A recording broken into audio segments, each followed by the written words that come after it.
Assalamualaikum warahmatullahi wabarakatuh.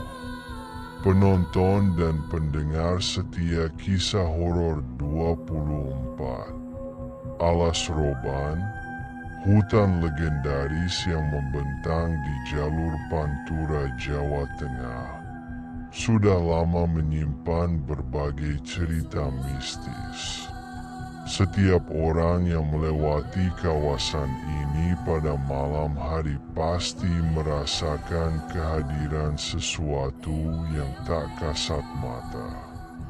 Bagi Sarif, seorang pemuda yang baru pulang dari acara keluarga di kota sebelah, malam itu akan menjadi malam yang tak terlupakan.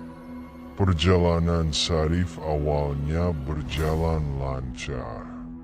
Namun, ketika memasuki wilayah Alas Roban, motornya tiba-tiba mati. Ia menepi, memeriksa mesin, dan mencoba menyalakan kembali motornya, tetapi semuanya sia-sia. Sekelilingnya terasa begitu sunyi, hanya ada suara angin yang berbisik pelan di antara dedaunan dan kegelapan yang semakin pekat. Perasaan gelisah mulai menguasainya. Saat sedang kebingungan, Sarif melihat cahaya redup di kejauhan. Cahaya itu seolah mengundangnya. Setelah ragu beberapa saat, ia memutuskan untuk menghampirinya, berharap menemukan pertolongan.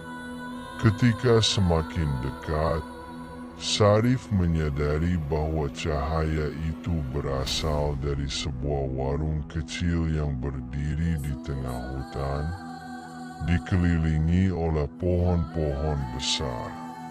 Warung itu terlihat sederhana, dengan meja kayu panjang, beberapa bangku reot, dan lampu minyak yang tergantung di langit-langit. Seorang wanita tua dengan rambut putih panjang dan mata yang tajam berdiri di balik meja. Wajahnya penuh senyum, tetapi ada sesuatu yang membuat Sarif merasa tidak nyaman. "Selamat malam, Nak. Silakan mampir. Mau makan atau minum?"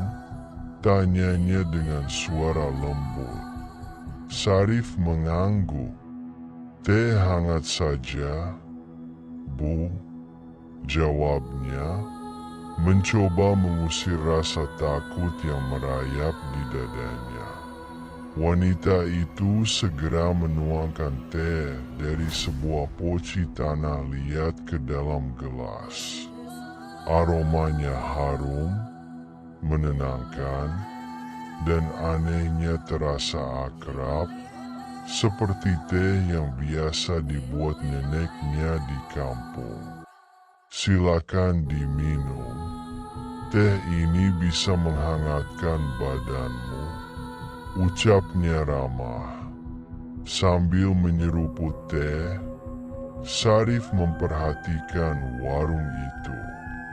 Di salah satu sudut, ada beberapa pelanggan lain yang duduk diam. Namun, wajah mereka tampak samar, seperti tertutup bayangan. Mereka tidak berbicara, hanya menunduk dan sesekali bergerak pelan. Sarif mencoba membuka percakapan dengan salah satu dari mereka.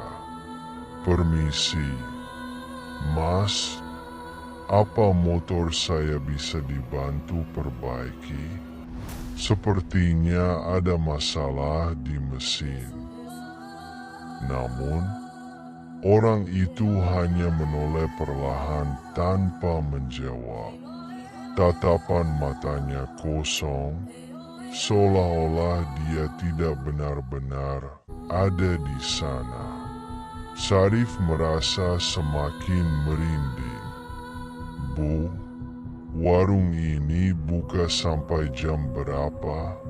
Tanya Syarif kepada wanita tua itu, berharap bisa mengalihkan rasa takutnya. Wanita itu tersenyum samar. Warung ini selalu buka, nah, tapi hanya untuk mereka yang tersesat di alas roban. Kata-kata itu membuat Syarif bingung. Namun sebelum sempat bertanya lebih jauh, ia mendengar suara motor dari kejauhan. Suara itu memecah keheningan hutan, memberikan harapan bahwa ada orang lain di dekatnya. Syarif segera berdiri. Terima kasih, Bu. Saya harus pergi. Ada teman saya sepertinya, ucapnya sambil bergegas meninggalkan warung. Wanita itu mengangguk. Hati-hati di jalan, nak. Jangan lupa untuk kembali jika ada yang tertinggal. Syarif merasa ucapan itu aneh, tetapi ia terlalu terburu-buru untuk memikirkannya lebih jauh. Saat ia berjalan kembali ke arah motornya, ia menoleh sekali lagi ke belakang. Namun, warung itu sudah lenyap. Tidak ada jejak cahaya atau tanda-tanda keberadaannya. Hanya ada pohon-pohon gelap yang berdiri diam dalam sunyi. Motornya yang tadi mati, kini menyala dengan mudah. Syarif merasa lega dan segera melanjutkan perjalanan. Namun, perasaan aneh tidak juga hilang dari pikirannya. Keesokan harinya, Syarif menceritakan pengalamannya kepada seorang warga desa setempat. Wajah penduduk itu langsung berubah pucat ketika mendengar cerita Syarif. Warung itu bukan warung biasa, kata pria tua itu dengan suara bergetar. Itu warung gaib yang hanya muncul untuk orang-orang yang tersesat di alas roban. Kalau kau makan atau minum di sana, kau harus bayar. Kalau tidak, mereka akan menagihnya di dunia lain. Syarif terdiam. Ia baru menyadari bahwa ia lupa membayar tehnya. Rasa takut mulai menguasainya. Malam itu, ia bermimpi aneh. Dalam mimpinya, ia kembali ke warung tersebut. Wanita tua itu berdiri di depan pintu warung, tersenyum dengan tatapan penuh arti. Di belakangnya, sosok-sosok bayangan yang duduk di warung terlihat semakin jelas. Mereka bukan manusia, melainkan makhluk-makhluk yang tidak bisa dijelaskan dengan kata-kata. Kau harus kembali, nak. Utangmu belum lunas. Suara wanita itu terdengar menggema di telinganya. Syarif terbangun dengan keringat dingin mengalir di wajahnya. Namun, ia tidak bisa mengabaikan mimpi itu. Dalam hati, ia tahu bahwa ia harus kembali ke alas roban untuk menyelesaikan apa yang belum selesai. Tetapi, Apakah ia cukup berani untuk menghadapi apa yang menunggunya di sana? Ataukah semuanya sudah terlambat? Malam itu, dengan membawa seikat bunga dan beberapa koin logam sebagai bentuk pembayaran, Syarif memacu motornya menuju alas roban. Perasaan takut bercampur dengan tekad untuk mengakhiri mimpi buruk yang terus menghantui. Jalanan terasa lebih sunyi dari biasanya, dan udara dingin menyelimuti tubuhnya. Ketika ia tiba di titik tempat motornya mati sebelumnya, Syarif berhenti. Ia mematikan mesin dan berdiri diam di tengah hutan.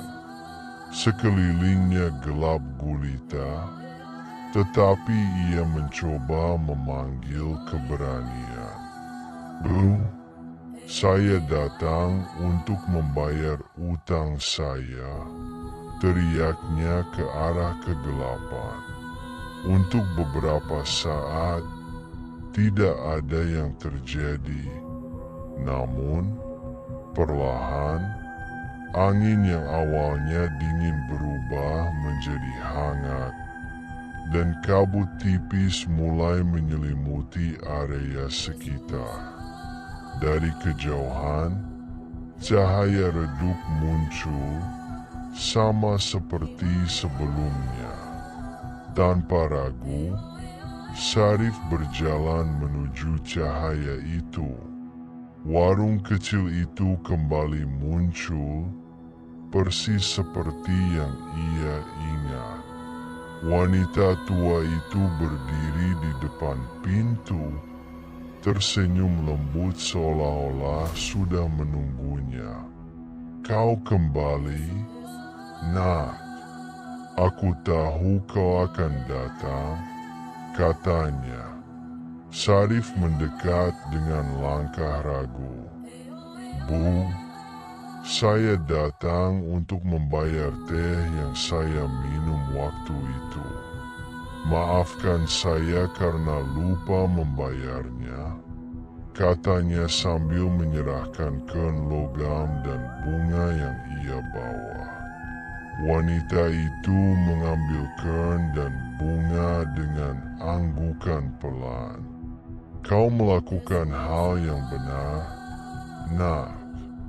Tidak semua orang punya keberanian untuk kembali." Syarif merasa lega, tetapi ia masih penasaran. "Bu, siapa sebenarnya Anda? Dan warung ini, apa tujuannya?" Wanita itu hanya tersenyum, tetapi kali ini tatapannya berubah serius. "Aku hanyalah penjaga. Warung ini adalah tempat persinggahan untuk mereka yang terjebak di antara dua dunia. Kau beruntung, Nak, karena kau bisa pergi. Tidak semua orang mendapatkan kesempatan itu." Sebelum Syarif bisa bertanya lebih banyak, kabut mulai menebal, menutupi warung dan sosok wanita itu. Dalam sekejap, semuanya menghilang, meninggalkan Andi sendirian di tengah hutan. Motornya menyala tanpa masalah ketika ia kembali. Saat ia keluar dari alas roban, Syarif merasa beban di dadanya telah terangkat. Namun, ia tidak akan pernah melupakan pengalaman itu. Ia tahu, meski warung itu tidak lagi muncul di hadapannya, alas roban tetap menyimpan misteri yang tak akan pernah bisa ia pahami sepenuhnya. Beberapa bulan berlalu sejak pengalaman itu, tetapi bayangan warung gaib dan wanita tua di alas roban masih sering menghantui pikiran Syarif. Ia selalu mengingat pesan wanita itu. Keberuntungan tidak selalu berpihak kepada mereka yang melupakan kewajibannya. Pengalaman tersebut mengajarkan Syarif untuk selalu menghargai hal-hal kecil dalam hidup dan menyelesaikan apa yang telah dimulai.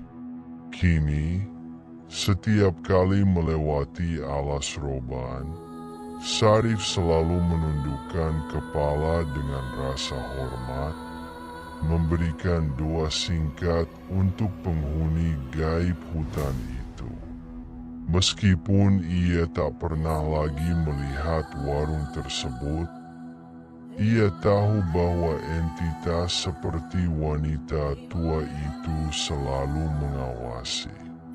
Di lubuk hatinya, Syarif merasa berterima kasih karena diberi kesempatan untuk menyelesaikan utangnya.